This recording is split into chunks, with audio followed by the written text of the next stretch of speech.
Good evening, everyone. Hope you all are doing good. So, in the last class, we were discussing the marathon on RCC. हम marathon कर रहे थे RCC के ऊपर. इसमें हमने मेरे ख्याल से डिज़ाइन एस्पेक्ट की बात कर रहे थे. फ्लैंज सेक्शन कंप्लीट कर लिया था. Flange section was completed. इसके बाद मैंने बात करी थी डिज़ाइनिंग की. जो भी छोटे मोटे पॉइंट्स होते हैं डिज़ाइनिंग ऑफ बीम के लिए, उसकी हम डिस्कशन कर रहे थे. That was being point of discussion. Flange section हमारा डिज़ाइन हो गया था. मेरे ख्याल से मैंने आपको क्रैक की विड्थ के बारे में जानकारी दी थी. The width of the crack was being discussed in the last class. तो वो मेरा लास्ट पॉइंट ऑफ डिस्कशन था. उसके आगे कंटिन्यू करेंगे. बाकी जो भी कोडल प्रोविजंस हैं उसको कंटिन्यू करने की कोशिश करेंगे. अफेक्टिव स्पैन भी आपको बता दिया था. Affective span was also being discuss. Longitudinal reinforcement की बात कर ली थी. साइड फेस रीइंफोर्समेंट की बात कर ली थी. मैंने लास्ट पॉइंट ऑफ डिस्कशन जो किया था वो था मैक्सिमम परमिसिबल जो विड्थ की साइज है उसके ऊपर बात करी थी. मेरे ख्याल से स्पेसिंग भी बता दी थी. हाँ, हॉरिजॉन्टल स्पेसिंग भी कवर कर ली थी. Spacing was also being covered. अब अरेंजमेंट करेंगे लोडिंग की फॉर मैक्सिमम बेंडिंग मोमेंट. क्या अरेंजमेंट होनी चाहिए हमारे लोडिंग की ताकि बेंडिंग मोमेंट मैक्सिमम निकल के आ जाए. वो हमारा अगला पॉइंट ऑफ डिस्कशन बन जाता है. That becomes the next point of discussion. तो स्टार्ट करते हैं. स्टार्ट करने से पहले बेसिक अनाउंसमेंट्स है. Prior to that we have a basic announcements. अब क्या है, मेरी जितनी भी फ्री क्लासेज है, whatever my free classes are there, they are being clubbed. Compile कर दिया एक साथ उन्हें. आप उनको एक्सेस कर सकते हैं. You can access them very easily. आपको बस ये कोड को स्कैन करना है. You to scan this code. जैसे कोड को स्कैन करोगे मेरी सारी क्लासेस आपके लिए एक्सेसिबल हो जाएंगे. All my classes will be accessible to you. तो you can access those classes.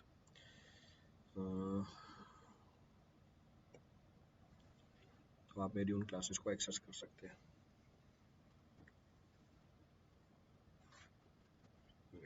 ना पीछे व्यू. हाँ, ठीक है. नेक्स्ट नेक्स्ट जो हमारा डिस्टेंस लर्निंग प्रोग्राम है, डिस्टेंस लर्निंग प्रोग्राम में आपको टेस्ट सीरीज भी मिल जाएंगे, प्रिंटेड नोट्स भी मिल जाएंगे. अप्रॉक्सीमेटली 7,900 प्रिंटेड नोट्स हैं इसके अंदर. अलॉन्ग विद दिस आपको सारे टेस्ट सीरीज भी अवेल हो जाएंगे इसके अंदर. Then 20% off is available on GATE and ESE subscription. आप उसको भी अवेल कर सकते हैं. That can also be availed. ये ऑफर हमारे अनअकैडमी लाइट के ऊपर भी अवेलेबल है. You can use that also. आप उसको भी यूज़ कर सकते हैं. दैन हमारा जो कॉम्बैट है, पिछले 2-3 सालों का सबसे बड़ा कॉम्बैट है. इसके 3 बहुत ही मेजर फीचर्स हैं. क्या मेजर फीचर्स है हमारे? पहला जो मेजर फीचर है वो उसका ये है कि जो भी टॉप करता है इस कॉम्बैट के अंदर, उसके 1 साल की कॉलेज की फ़ीस हम रिफंड कर देंगे. दूसरा, जो टॉप 3,000 बच्चे होंगे इस कॉम्बैट के अंदर, उनकी गेट की रजिस्ट्रेशन फ़ी भी रीइंबर्स कर दी जाएगी. तीसरा, जो स्कॉलरशिप पूल है हमारा वो 30 करोड़ का है. बाकी जो रिवॉर्ड्स हैं वो तो हैं ही हमारे पास. आईफोन है, जो भी मिलता है आपको हर बार, वो तो अवेलेबल है ही. तो मेरे ख्याल से बहुत ही बेनिफिशियल है जो रिवॉर्ड्स इस बार आ रहे हैं आपके. Now your GATE is less than 6 month away. तो अगर आपको अपनी प्रिपरेशन को बूस्ट करना है, you can go for the Iconic. आप आइकॉनिक में जा सकते हैं at a very minimal price. बहुत ही मिनिमल प्राइस है इसकी. देन नए बैच की बात करें, 1 सितंबर को नया बैच आया था जिसमें एफएम स्टार्ट हुई थी. 8 सितंबर को मैंने यहाँ स्टार्ट करा था यहाँ पे सॉइल. और 22 सितंबर को नया बैच स्टार्ट हो रहा है. प्रसाद सर स्टार्ट कर रहे हैं स्ट्रेंथ ऑफ मटीरियल से. एक्सक्लूसिव आइकॉनिक के लिए भी टेस्ट सीरीज लॉन्च कर दी है. For exclusive Iconic also test series was being launched. इसमें 5 टेस्ट मिल जाएंगे आपको. There are 5 test in this. More than 140 question are available. 140 से ज़्यादा क्वेश्चन अवेलेबल है इसके अंदर. तो if you want you can go for this also. आप इसको भी यूज़ कर सकते हैं. Then no cost EMI is also being rolled out on your subscription price. No cost EMI भी रोल आउट कर दी गई है आपके सब्सक्रिप्शन प्राइस के ऊपर. आप इसको भी अवेल कर सकते हैं. You can use that also. तो अब हम आते हैं हमारे डिज़ाइनिंग के अंदर. अब अगर मैं बात करूं डिज़ाइनिंग की, स्पेसिंग तक पहुंच गए थे हम. We have reached up till spacing. यहाँ तक की डिस्कशन हो गई थी हमारी. इनफैक्ट ये लास्ट प्रॉब्लम था हमारा. तो आज मैं कोशिश करूँगा कि सारे प्रोविजंस ख़त्म हो जाए आपके. जो भी थोड़े बहुत बचे हैं, all the provisions should be winded of. तो अगले पॉइंट पे चलते हैं. Now will talk about what. Now will talk about the arrangement of the loading for maximum bending moment. मैं बात करूँगा कि हमारा लोडिंग का अरेंजमेंट कैसा होना चाहिए ताकि बेंडिंग मोमेंट क्या निकल के आ जाए, बेंडिंग मोमेंट मैक्सिमम निकल के आ जाए. फर्स्ट पॉइंट ऑफ रेफरेंस, पहला case, for maximum sagging span moment. Span moment की बात कर रहे हैं, सपोर्ट मोमेंट की बात नहीं कर रहे हैं. तो जो भी आपका कंसर्न स्पैन है, वहाँ पे सैगिंग मोमेंट मैक्सिमम कब होगी? वहाँ पे सैगिंग मोमेंट मैक्सिमम कब होगी? When the loading should be applied on the span under consideration and your alternate span. और जो आपके ऑल्टरनेट स्पैन है उसके ऊपर भी लोडिंग आनी चाहिए. तो आपका जो कंसर्न स्पैन है वहाँ पे बेंडिंग मोमेंट क्या निकल के आएगा? मैक्सिमम निकल के आएगा. अब यहाँ पर जो डायग्राम है वो इनकम्प्लीट है. मैं डायग्राम को कंप्लीट भी करके दे देता हूँ. तो ये मेरा कंसर्न स्पैन है जो मैंने हाईलाइट किया हुआ है. इस पे तो लोडिंग होनी चाहिए, इसके एडजेसेंट जो ऑल्टरनेट स्पैन है उन पर भी लोडिंग होनी चाहिए। तो ऑल्टरनेट स्पैन के लिए एक स्पैन मिसिंग था, मैंने उसको भी जोड़ दिया। तो जब ये लोडिंग मिलेगी आपको, तो आपके कंसर्न स्पैन पे बेंडिंग मोमेंट मैक्सिमम निकल के आ जाएगा। What is our concern span? ये हमारा कंसर्न स्पैन है। So for maximum sagging span moment, loading should be applied on the span under consideration. जो आपका concerned span है उस पर तो loading होनी चाहिए, और इसके जो alternate span है उस पर भी loading होनी चाहिए। Clear है? Next point of reference. For maximum hogging support moment, अब किसकी बात कर रहे हैं? Hogging support moment की बात कर रहे हैं। So for maximum hogging support moment, जो आपका concerned support है, ये मेरा concerned support है। Loading should be applied on adjacent span and alternate span. आपकी जो लोडिंग लगनी चाहिए वो तो एडजेसेंट स्पैन पे लगनी चाहिए, साथ में ऑल्टरनेट स्पैन के ऊपर भी लगनी चाहिए। तो जो आपका कंसर्न सपोर्ट है, यहाँ पर मोमेंट क्या निकल के आ जाएगा? जो आपका कंसर्न सपोर्ट है यहाँ पर मोमेंट क्या निकल के आ जाएगी? मैक्सिमम निकल के आ जाएगी। कौन सी मोमेंट होगी? हॉगिंग मोमेंट होगी। So for maximum hugging support moment, loading should be applied on the adjacent span and on the alternate span, और जो हमारा ऑल्टरनेट स्पैन है। क्लियर है चीज? चलो next point of reference. For maximum hogging span moment, आपका जो concern span है यहाँ पे हॉगिंग मोमेंट मैक्सिमम कब होगा?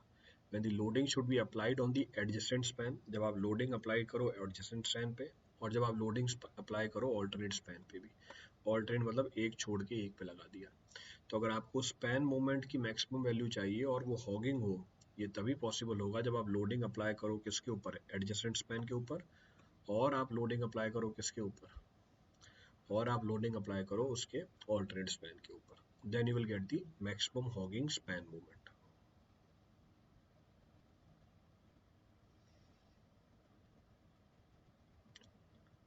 क्लियर है?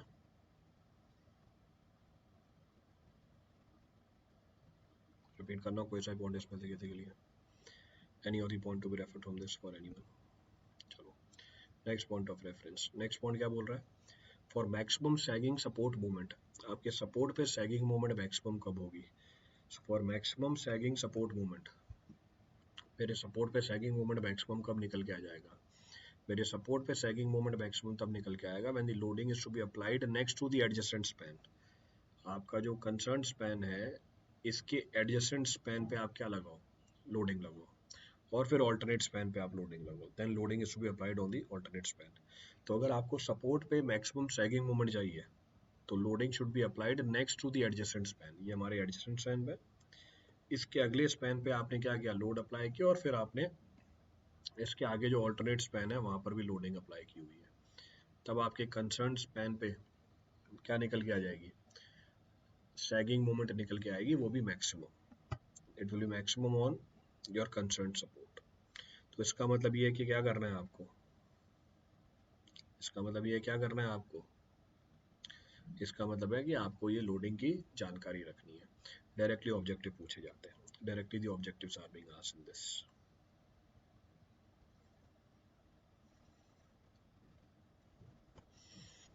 नोट करो फटाफट, चले आगे।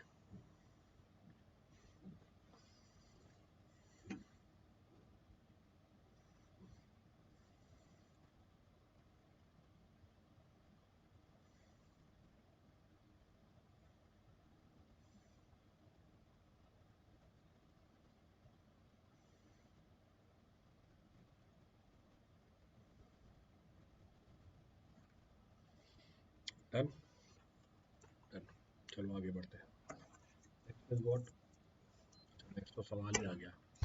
For maximum sagging bending moment at the support in continuous RCC beam. देखो for maximum sagging moment at the support आ गया, sagging moment at the support ये रहा। For maximum sagging moment at the support, loading should be applied on next to adjacent span and alternate span. So span next to adjacent span plus alternate span आ गया। देखो directly पूछा हुआ है ESC में सवाल। तो डायरेक्टली दी प्रॉब्लम इज आज इन ईएससी, तो डायरेक्ट सवाल आते हैं इसके ऊपर बन के, तो उसका ध्यान रखना होता है हमें।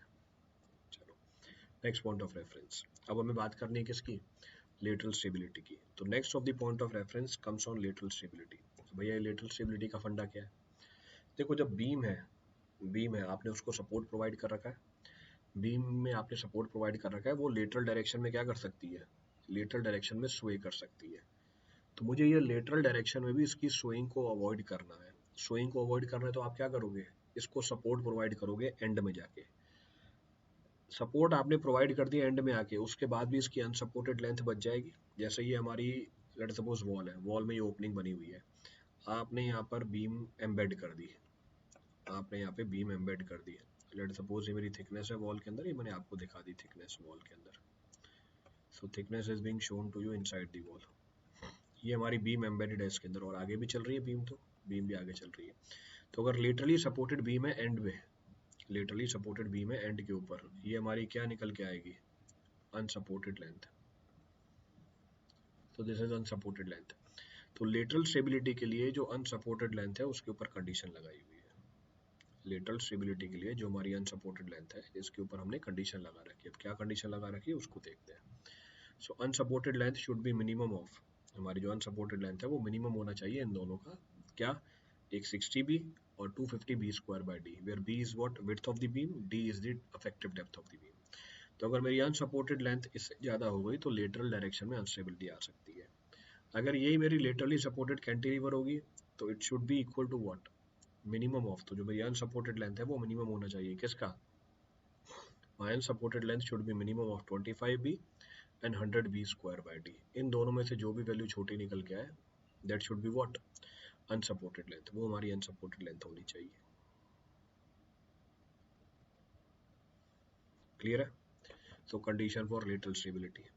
अच्छा सवाल ही आ गया, the clear distance between the lateral restraints for simply supported. तो पीछे बताया था 60b 250b स्क्वायर, दोनों में से जो भी छोटा निकल के आ जाए। So 60b 250b square by D whichever is less. तो डायरेक्ट प्रॉब्लम्स आते हैं इस कंडीशन के ऊपर। Next point of reference.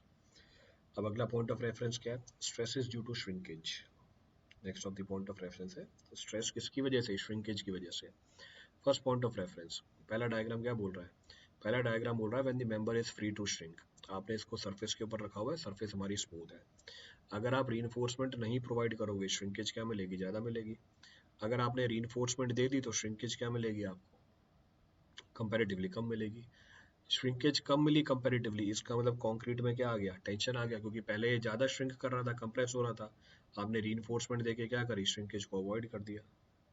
आपने रीइंफोर्समेंट देके श्रिंकेज को क्या कर दिया, अवॉइड कर दिया। अगर आपने रीइंफोर्समेंट देके श्रिंकेज को अवॉइड कर दिया, इसका मतलब कंक्रीट को आपने एक्सटेंड किया, यानी टेंशन आ गई उसके अंदर। It means there is tension. Clear है चीज, रिपीट करना है इस पहले कुछ भी।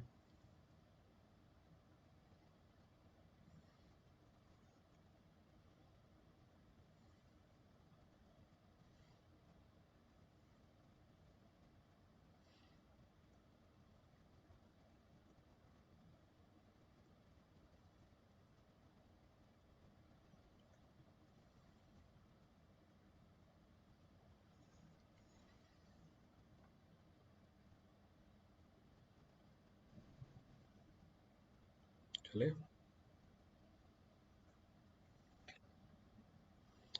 Next point of reference, when your member is not free to shrink.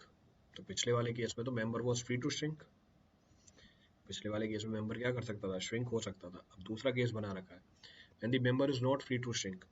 Shrinkage हो रही है, आपने उसको रोका हुआ है श्रिंक नहीं करने देने के लिए।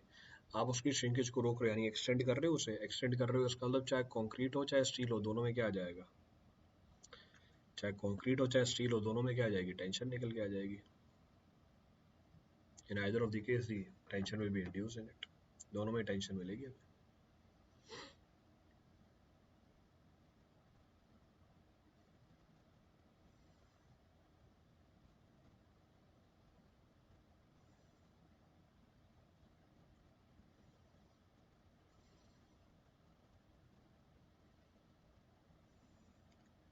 नोट करो फटाफट। तो अगर आपने श्रिंकेज अवॉइड कर रखी है और श्रिंकेज अवॉइड नहीं करी, और श्रिंकेज अवॉइड नहीं करी, दोनों केस में स्ट्रेस का नेचर चेंज हो जाएगा। In either of the case the nature of the stress will change. Next point क्या लिखा हुआ है, नेक्स्ट पॉइंट लिखा हुआ है deflection due to shrinkage. Shrinkage की वजह से जो डिफ्लेक्शन निकल के आती है। पहला point of reference, due to the presence of the bottom steel, bottom fibre shrinkage is less than that the top fibre. क्योंकि आपने रीइंफोर्समेंट दे रखे नीचे, नीचे श्रिंकेज कम आएगी, ऊपर श्रिंकेज क्या आएगी, ज़्यादा आएगी। Because of this differential shrinkage downward deflection मिलती है हमें। क्योंकि ये डिफरेंशियल श्रिंकेज आई, इसकी वजह से क्या होगा, इसकी वजह से डिफ्लेक्शन आती है डाउनवर्ड डायरेक्शन में। Deflection due to shrinkage can be eliminated. आप इस डिफ्लेक्शन को एलिमिनेट कर सकते हो, आप इस रिफ्लेक्शन को एलिमिनेट कर सकते हो। दो तरीके हैं इस रिफ्लेक्शन को एलिमिनेट करने के। क्या तरीका है, ऊपर भी रीइंफोर्समेंट दे दो, तो by providing equal percentage of steel on top and bottom, और बाय रिड्यूसिंग व्हाट, और by reducing what, difference in the steel on either of the sides. तो ये हमारी डिफ्लेक्शन जो आई है श्रिंकेज की वजह से, वो डिफरेंशियल श्रिंकेज की वजह से आई है। ऊपर श्रिंकेज ज़्यादा, नीचे श्रिंकेज कम।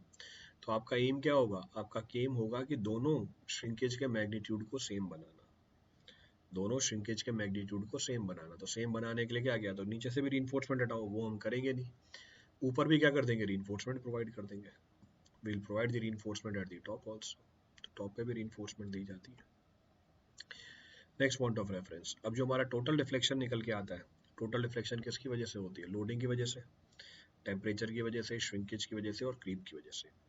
क्रीप और श्रिंकेज वाली जो डिफ्लेक्शन है वो लॉन्ग टर्म है, लोडिंग और टेम्परेचर वाली जो डिफ्लेक्शन है वो हमारी क्या है, शॉर्ट टर्म है। That is technically termed as short term deflection. तो हमारी जो डिफ्लेक्शन निकल के आ रही है वो शॉर्ट टर्म भी हो सकती है, लॉन्ग टर्म भी हो सकती है। It may be short term also, it may be long term also. Clear है?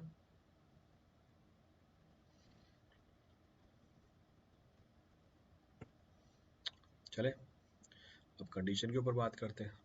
Will talk about the condition.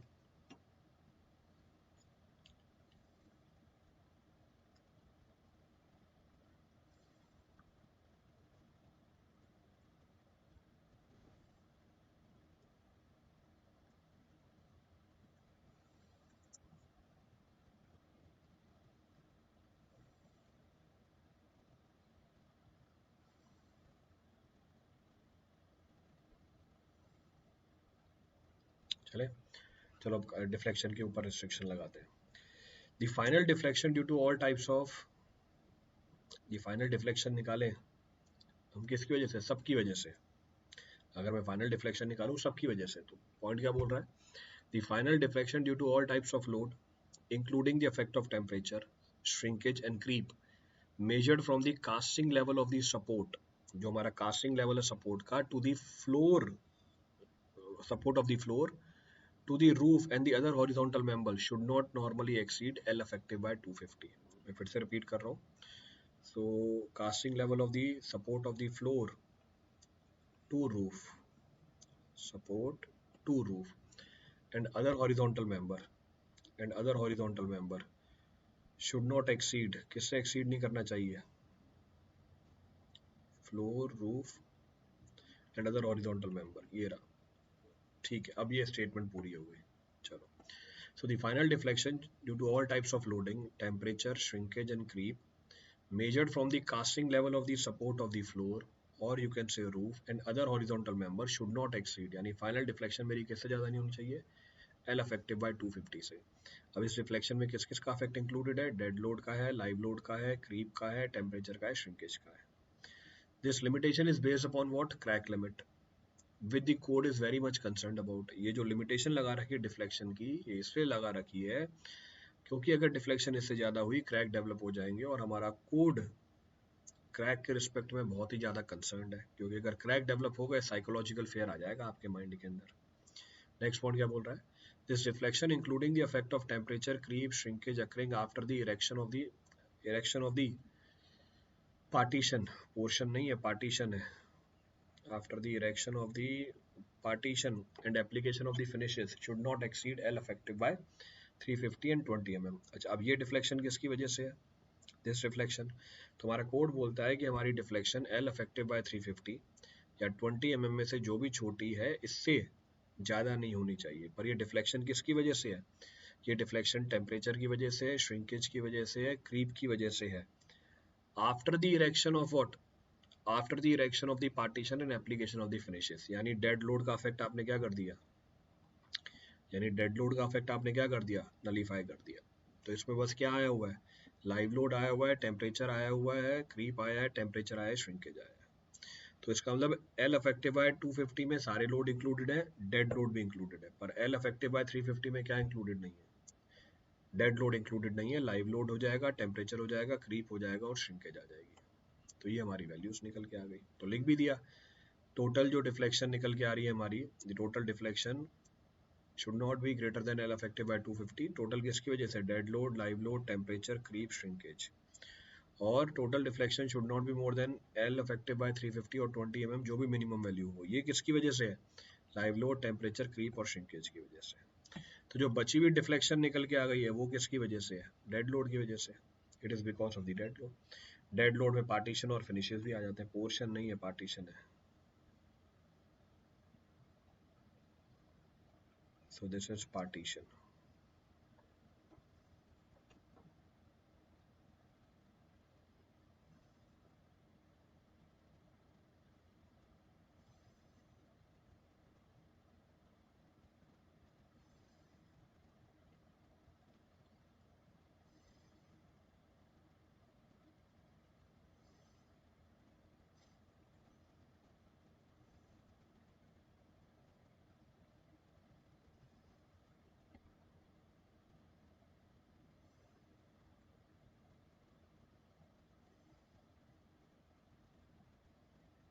चले,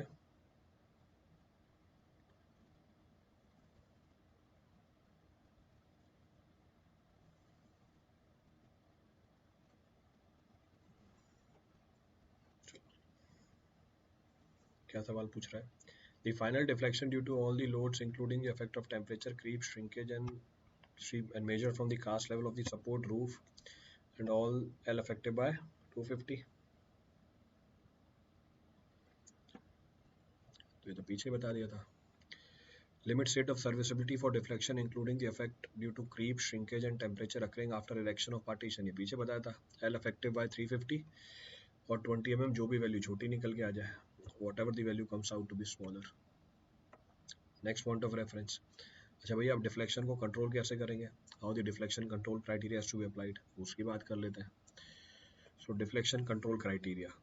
अब डिफ्लेक्शन कंट्रोल क्राइटेरिया की बात करते हैं। डिफ्लेक्शन कंट्रोल क्राइटेरिया क्या बोलता है, डिफ्लेक्शन कंट्रोल क्राइटेरिया बोलता है कि जो आपकी एग्जैक्ट कैलकुलेशन है डिफ्लेक्शन की वो तो नहीं निकाल पाओगे आप, the exact calculation for the deflection can not be computed.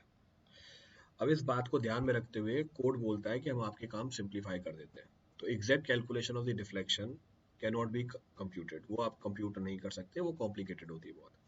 तो इसलिए कोड बोलता है कि आपकी जो डिजाइनिंग है वो डिफ्लेक्शन के पॉइंट ऑफ व्यू से सेफ होगी अगर आप एल इफेक्टिव बाय डी का जो रेशियो है इस पर्टिकुलर वैल्यू से कम कर दो। किससे कम कर दो, L effective by D should be less than K1, K2, K3, K4 and value. Now the value of the value for different types of beam are being given to you। Cantilever के लिए 7, simply supported के लिए 20 और continuous के लिए 26। अब ये K1, K2, K3 क्या है, इस वैल्यू के मॉडिफिकेशन फैक्टर है। K1, K2, K3 क्या है, ये इस वैल्यू के मॉडिफिकेशन फैक्टर है। अब ये मॉडिफिकेशन फैक्टर किस पे डिपेंड करते हैं, उसकी बात कर लेते हैं। पहला modification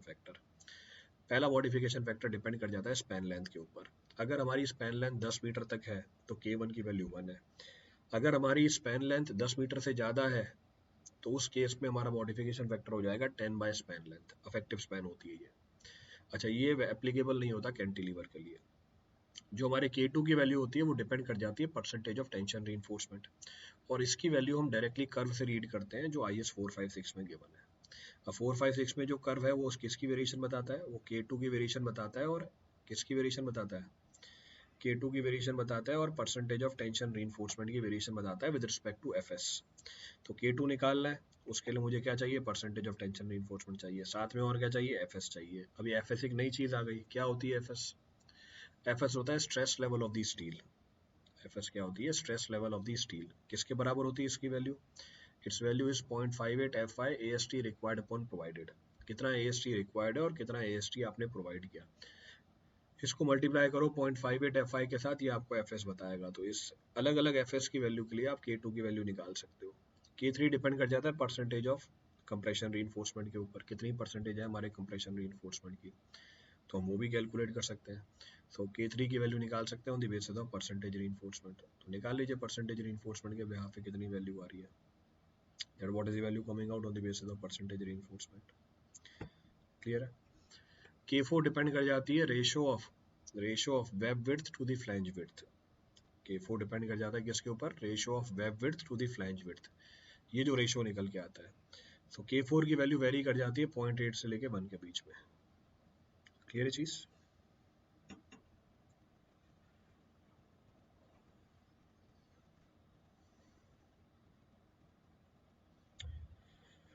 so ratio of web width to the flange width.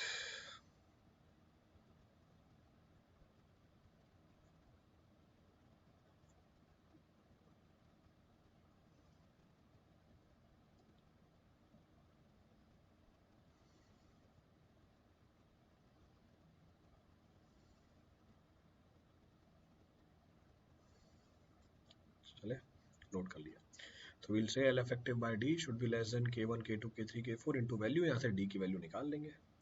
तो इसका मतलब क्या हुआ, अब यहाँ से कुछ कंक्लूजन निकल के आते हैं जो आपको डायरेक्टली सवालों में लगाने पड़ जाते हैं। क्या कंक्लूजन सवालों में लगाने पड़ जाते हैं उसकी बात कर लेते हैं। अगर मेरी स्पैन लेंथ ज़्यादा होगी तो डिफ्लेक्शन ज़्यादा होगा। If my span length is more obviously the deflection will come out to be more. इसका मतलब K1 की वैल्यू क्या होनी चाहिए, कम होनी चाहिए। तो D is equal to L affected by K1। तो अगर स्पैन लेंथ ज़्यादा हुई तो उसका मतलब क्या हुआ, स्पैन लेंथ ज़्यादा हुई तो उसका मतलब डिफ्लेक्शन की वैल्यू ज़्यादा निकल के आई। डिफ्लेक्शन की वैल्यू ज़्यादा निकल के आई, इसका मतलब क्या हुआ, आपको D क्या करना पड़ेगा, बढ़ाना पड़ेगा। D बढ़ाने के लिए K1 की वैल्यू क्या होनी चाहिए, कम होनी चाहिए। Next point of reference, more is the percentage of tension reinforcement, more is the differential shrinkage, more is the deflection. अगर डिफ्लेक्शन ज़्यादा हुई इसका मतलब K2 की वैल्यू क्या होनी चाहिए, कम होनी चाहिए, तभी D की रिक्वायरमेंट क्या निकल के आएगी, ज़्यादा निकल के आएगी। Then only the value of requirement of D will come out to be more. बाकी यहाँ से भी देख सकते हो, ये लो। तो परसेंटेज ऑफ टेंशन रीइंफोर्समेंट की वैल्यू क्या कर रही है, अगर बढ़ती जा रही है तो K2 की वैल्यू क्या होती जाएगी, कम होती जाएगी। The value of K2 will decrease. यहाँ से भी समझ सकते हैं। Next point of reference, as percentage of compression reinforcement will increase, K3 की वैल्यू क्या कर जाएगी, बढ़ जाएगी, क्योंकि कंप्रेशन रीइंफोर्समेंट बढ़ेगा। इसका मतलब डिफरेंशियल श्रिंकेज कम होगी, डिफरेंशियल श्रिंकेज कम होगी तो डिफ्लेक्शन क्या निकल के आएगी, कम निकल के आएगी। Next point of reference, K4 is higher for a rectangular section. तो डेप्थ की रिक्वायरमेंट जो निकल के आएगी वो क्या होगी, to satisfy the deflection criteria is comparatively less than the flange section. Flange section produce more deflection, flange section ज़्यादा deflection produce करता है। बाकी आपको पीछे ये भी बता रखा है, जितनी ज़्यादा ग्रेड ऑफ स्टील होगी उतना ही ज़्यादा डिफ्लेक्शन निकल के आएगा। तो मोर is the grade of the steel more is the deflection. तो ये बात तो हमने पीछे डिस्कस कर ही रखी है शुरुआत के चैप्टर में कि higher is the grade of the steel more is the deflection that will be observed. ये कुछ सिग्निफिकेंट पॉइंट्स हैं जिसका हमें ध्यान रखना पड़ता है। These are the significant points which are to be taken proper care of. तो यहाँ पे आके हमारी बेसिक क्राइटेरिया खत्म हो जाते हैं। तो हमने K1 K2 K3 के ऊपर भी कमेंट कर लिया, K1 K2 K3 K4 के ऊपर। अब आगे देख लेते हैं क्या पूछा हुआ है इसके अंदर, what is being asked. So for the deflection of simply supported beam to be within permissible at the ratio of the effective span to depth, simply supported के लिए 20 है। नेक्स्ट पॉइंट क्या पूछ रहा है, नेक्स्ट पॉइंट बोल रहा है the span to depth ratio limit is specified to the reinforced concrete beam to ensure shear failure deflection of the beam is within the limiting value। Beam की deflection limiting value के अंदर होनी चाहिए। A reinforced cantilever beam of span 4 metre has a cross section of 150 by 500 mm. If checked for lateral stability and deflection the beam will, अच्छा cantilever है तो भैया निकालो। अगर हम निकाले किसके लिए निकाले, पहले L effective 4 metre converted into mm, तो डी मेरी 500 mm, ये 7 से कम होना चाहिए। So it is coming out to be 2 0 कटे 8 ग्रेटर देन 7, तो फेल। और कैंटिलीवर के लिए हमारा क्राइटेरिया क्या था, फॉर लेटरल स्टेबिलिटी। अगर मैं लेटरल स्टेबिलिटी की बात करूं कैंटिलीवर के लिए क्राइटेरिया क्या निकल के आ गई थी, तो जो मेरी स्पैन है it should not be greater than 25 times of B और 100 इंटू बी स्क्वायर बाय 500। तो 100 इंटू बी स्क्वायर बाय 500, तो ये आ गया 150 इंटू 150 है ना, 30, तो इंटू 10⁻⁻³ तो 1 0 2 0 कटा, ये भी कटा, 1.5 तो 4.5 मीटर। तो L अनसपोर्टेड लेंथ इससे ज़्यादा नहीं होनी चाहिए, और ये वैल्यू कितनी आ रही है 10⁻⁻3, 1 0 कटा, 2.5 इंटू 1.5, सो 2.5 इंटू 1.5 कितना होता है, 2.5 into 1.5 is 3.75 metre. So 2.5 into 1.5, ये वैल्यू निकल के आ रही है 3.75।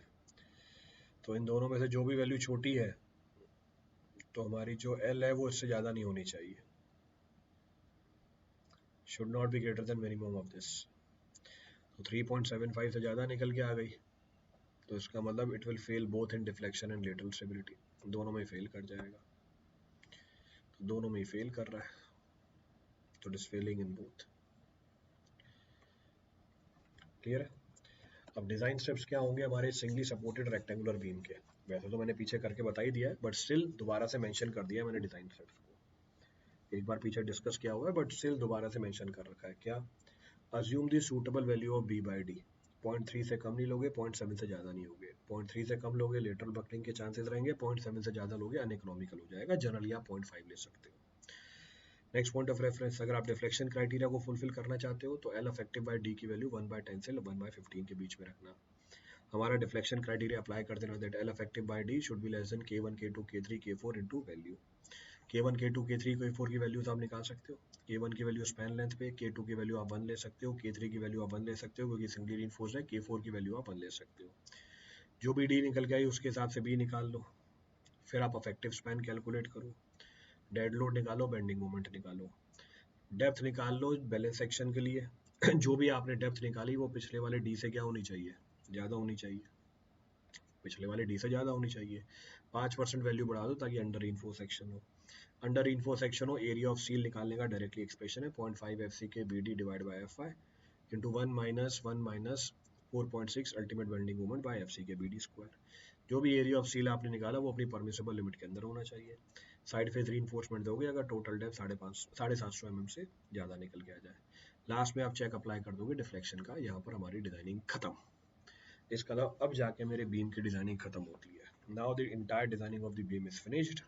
इसके बाद हम बात करेंगे किसकी, जैसे ही मेरा क्राइटेरिया खत्म हुआ अब मैं बात करने लग जाऊंगा किसकी। Now I will be talking about the next of the aspect.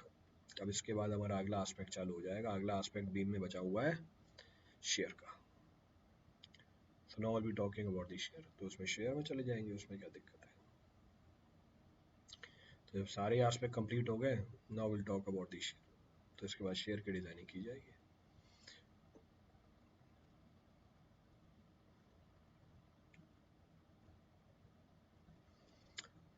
तो जितने भी चेक लगाने थे, जो भी एनालाइज करना था, वो सारा एनालाइज कर लिया हमने। Everything is being analysed now.